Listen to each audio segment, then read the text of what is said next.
दोस्तों, सितंबर की सैली पेंशन के साथ साथ महंगा भत्ते पर केंद्र सरकार ले चुकी है अहम फैसला। जी हां साथियों, इसमें कर्मचारी पेंशन धारकों की पेंशन में 35,000 बढ़ोतरी के साथ महंगा भत्ता 3% केंद्र सरकार यहाँ पे सबसे बड़ा नियम लागू कर चुकी है। जी हां साथियों, सरकार की तरफ से इसमें दिवाली से पहले बड़ा तोहफा भारत सरकार यहाँ पे दे सकती है। इसमें बताना चाहूँगा 48 लाख कर्मचारी के साथ साथ इसमें 65 लाख पेंशन धारकों की जो जिस तरह से पेंशन सरकार ने यहाँ पे बढ़ाने पर विचार किया गया है। इसमें सरकार ने इसमें बताना चाहूँगा इसमें बोनस है, इसमें 9,600 रुपये सरकार की तरफ से इसमें कर्मचारी पेंशन धारकों की पेंशन में बढ़ चुकी है। इसी के साथ ही सरकार की तरफ से बताना चाहूँगा लाखों एरी का पैसा जल्द ही यहाँ पे ट्रांसफर होने जा रहा है। साथ ही इसमें 35,000 रुपये इसमें कर्मचारी पेंशन धारकों की पेंशन में आप सभी की यहाँ पे वृद्धि की जाएगी। ये आज की सबसे बड़ी खबर आई थी साथियों। इसमें सरकार की तरफ से बताना चाहूँगा पेंशन धारकों की इसमें 8% यानी कि 8% आप सभी का पेंशन ब्याज भारत सरकार यहाँ पे बढ़ाने जा रही है। इसके तहत इसमें 4 लाख रुपए एयर का पैसा जल्द ही यहाँ पे पेंशन धारकों को दिया जाएगा। जी हाँ, साथ ही इसमें इंतजार खत्म यहाँ पे हो चुका कर्मचारी पेंशन धारकों का। इसमें आखिरी फाइनल बैठक यहाँ पे समाप्त होने जा रही है। इसी के साथ ही सरकार की तरफ से दिवाली से पहले इसमें 7th पे कमीशन का जो कि लगातार मुद्दा यहाँ पे चला था वो खत्म होने जा रहा है। इसके तहत ही कर्मचारी का महंगा भत्ता 3% के तहत कर्मचारी की बेसिक सैलरी का इसमें 46,900 रुपये भारत सरकार यहाँ पे बढ़ा चुकी है। ये अभी भी सबसे बड़ी खबर। वीडियो को शेयर करिए। नमस्कार। आगे देखिए सरकार की तरफ से इसमें क्या विचार यहाँ पे रखे गए हैं।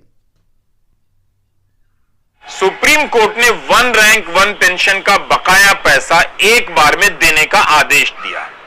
इस आदेश में छेड़छाड़ करते हुए रक्षा सचिव ने इसे 4 किश्तों में देने की बात कह दी और आदेश जारी कर दिया। इससे अदालत नाराज हो गई और रक्षा सचिव से लिखित जवाब मांग दिया कि क्या परिस्थितियां थी, लिखकर बताइए।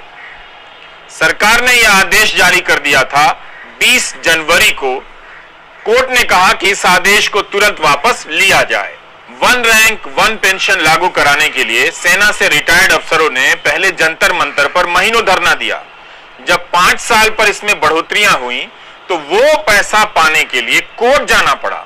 सेना का सम्मान करने वाली सरकार क्या सैनिकों को उनका हक बिना कोर्ट के आदेश के नहीं दे सकती थी? बंद लिफाफे में जवाब देकर वो किसकी हालत पर पर्दा डाल रही थी? कोर्ट ने कहा कि वैसे भी यह मामला आदेश को लागू करने से संबंधित है, इसमें सील बंद लिफाफे में जवाब देने की क्या बात है। आज की सुनवाई में कोर्ट ने अटॉर्नी जनरल वेंकटरमणी से कहा कि जो आदेश हैं उसके बारे में बताइए, कैसे लागू करेंगे और यह जवाब याचिकाकर्ता को दीजिए। तब उन्होंने कहा कि यह सीक्रेट है। तब चीफ जस्टिस ने कहा कि मैं सील बंद लिफाफे में जवाब स्वीकार करने के खिलाफ हूं। हम जो देखते हैं वो ये नहीं देख सकते। यह न्याय के नियमों के बुनियादी सिद्धांतों के खिलाफ है। अदालत में पारदर्शिता होनी चाहिए। वन रैंक वन पेंशन की बकाया राशि का भुगतान हमारे आदेश के अनुरूप ही होगा।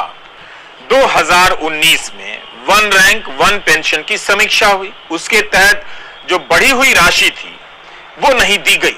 2023 है ये मामला कोर्ट में चला गया। तब कोर्ट ने आदेश दिया कि बकाया राशि एक बार में दीजिए।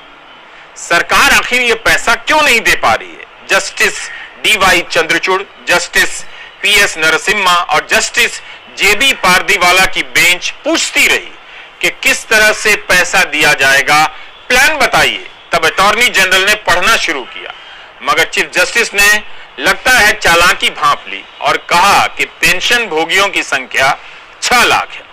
4 लाख पेंशन भोगी 70 साल से अधिक के हैं। इन्हें आप 31 जुलाई तक पैसा देंगे। उन्होंने कहा कि वे भी वकील रहे हैं, आप ऐसा कीजिए 31 जुलाई की जगह 30 जून तक पैसा दे दीजिए। तब इस मामले में याचिकाकर्ताओं के वकील हुजैफा अहमदी सर्कुलर दिखाते हैं कि मार्च महीने में पैसा देने की बात हुई थी। 2019 का पैसा 2024 में दिया जाएगा, यह तो सही नहीं है। ऐसा तो हो नहीं सकता कि सरकार के पास पैसा नहीं है। अगर पैसा नहीं था तो सर्कुलर पर दस्तखत कैसे कर दिया गया? अगले साल अप्रैल 2024 में फिर से वन रैंक वन पेंशन की समीक्षा होगी, जिसे तकनीकी शब्दों में इक्वलाइजेशन कहते हैं। मगर 2019 से 2024 के बीच सरकार पैसा नहीं दे पाई। इस पर चीफ जस्टिस ने सरकार को फिर से पकड़ा। उन्होंने कहा कि रिकॉर्ड पर जो आंकड़े पेश किए गए हैं, अरियर के तहत 28,000 करोड़ दिए जाने हैं। रक्षा मंत्रालय ने वित्त मंत्रालय के सामने इस मामले को रखा है और वित्त मंत्रालय ने संकेत दिए हैं कि एक बार में पैसा नहीं दिया जा सकता, किश्तों में ही दिया जा सकेगा। कोर्ट ने कहा कि केंद्र सरकार का कर्तव्य बनता है कि वह कोर्ट के आदेश का पालन करे, मगर वह अपने फैसले का परिणाम भी समझता है। 25 लाख पेंशनर्स हैं, इसमें से 4 lakh one rank one pension के तहत नहीं आते, तो 21 लाख पेंशनर्स हैं। केंद्र सरकार ने कहा था कि 30 अप्रैल 2023 तक 6 लाख पेंशनर्स को पैसे दे दिए जाएंगे। फैमिली पेंशनर्स और वीरता मेडल प्राप्त सैनिकों के पेंशन को एक बार में दिया जाना चाहिए। जिनकी उम्र 70 साल से ऊपर है उन्हें 30 जून से पहले एक बार में पैसा मिलना चाहिए। बाकियों को 30 अगस्त, 30 नवंबर 2023 और 28 फरवरी 2024 तक पैसा दे दिया जाए। इसमें ऐसा क्या था जो बंद लिफाफे में जवाब दिया गया? अदानी मामले में जांच के लिए कमेटी बनाई जानी थी। यहां भी केंद्र सरकार बंद लिफाफे में एक्सपर्ट के नाम देना चाहती थी, कोर्ट ने मना कर दिया।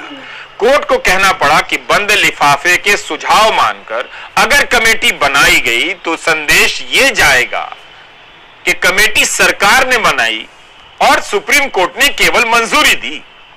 सोचिए जनता क्या सोचेगी, इसकी चिंता कोर्ट को है मगर सरकार को नहीं। चीफ जस्टिस चंद्रचूड़ की बेंच ने कहा कि सरकार के सुझाव को सामने वाले पक्ष को भी बताया जाना चाहिए। उसे जानने का हक है कि सामने वाला पक्ष क्या कह रहा है, सरकार क्या कह रही है। अगर सरकार ऐसा नहीं करना चाहती है तो कोर्ट अपनी तरफ से कमेटी बना देगी और सरकार को उस पर भरोसा करना पड़ेगा। पेंशन की बकाया राशि के भुगतान का हो, फिर भी जवाब बंद लिफाफे में कोर्ट के सामने पेश किया जाए तो यह बात समझ में नहीं आती है। क्या सरकार नहीं चाहती थी कि उसकी वित्तीय हालत का अंदाजा देश की सेना और जनता को हो जाए, या वो नहीं बताना चाहती थी कि देश के लिए जान देने वाले सैनिकों को पेंशन की बकाया राशि क्यों नहीं एक बार में दे सकती है? सुप्रीम कोर्ट को कई मौकों पर सील बंद लिफाफे में जवाब देने वाली सरकार को आज करारा जवाब मिल गया। चीफ जस्टिस ने बंद लिफाफा लेने से मना कर दिया। यहां 2 सवाल हैं, बंद लिफाफा ही क्यों? दूसरा, क्या वित्त मंत्रालय के पास देश के सैनिकों और अफसरों को एक बार में 28,000 करोड़ रुपए देने के लिए नहीं है?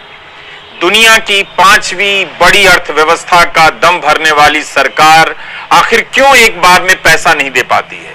सेना को लेकर भावुकता और मीडिया का शोर कहां चला जाता है?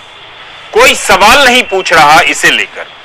जो पैसा 2019 में मिल जाना चाहिए था वो आज तक क्यों नहीं मिला? इंसाफ के इस सर्वोच्च मंदिर में फैसला सबके सामने होना चाहिए, बहस सबके सामने होनी चाहिए और सारे तथ्य सबके सामने रखे जाने चाहिए। Chief justice D.Y.. चंद्रचूड़ ने सील बंद लिफाफे में जवाब लेने से मना करते वक्त कह दिया कि हम इस बिजनेस को ही बंद कर देना चाहते हैं जो न्याय के स्थापित सिद्धांतों के खिलाफ है। चीफ जस्टिस ने सील बंद लिफाफे को ठुकराकर केवल केंद्र सरकार को जवाब नहीं दिया बल्कि सुप्रीम कोर्ट को भी रास्ता दिखा दिया, जहां उनसे पहले अदालत ने कई बार सील बंद लिफाफे में सरकार का जवाब स्वीकार किया है। चीफ जस्टिस चंद्रचूड़ ने कहा कि केवल तभी स्वीकार किया जा सकता है जब मामला सोर्स का हो या किसी का जीवन खतरे में हो। गौर करने की बात है कि चीफ जस्टिस राष्ट्रीय सुरक्षा जैसे भारी भरकम शब्द का इस्तेमाल नहीं करते हैं। क्या सरकार के लिए सील बंद लिफाफे में जवाब देना बिजनेस हो गया था? हम आज के वीडियो में इस पर बात करेंगे। फ्लैशबैक में उन खबरों को पलटेंगे ताकि आपको पता चले कि 9 साल में जब आप होश में नहीं थे तब क्या क्या आपकी नजरों से गुजर गया। बंद लिफाफे में जवाब दायर करना सरकार का बिजनेस था, तो इस वीडियो में हम देखेंगे कि कोर्ट की तरफ से भी बंद लिफाफे में जवाब की मांग की गई और यह बिजनेस का रूप धरता चला गया। सेना को पेंशन मिले और इसमें एक पल की देरी हो जाए। अगर 2014 से पहले यह हो गया होता तो कितना हंगामा होता।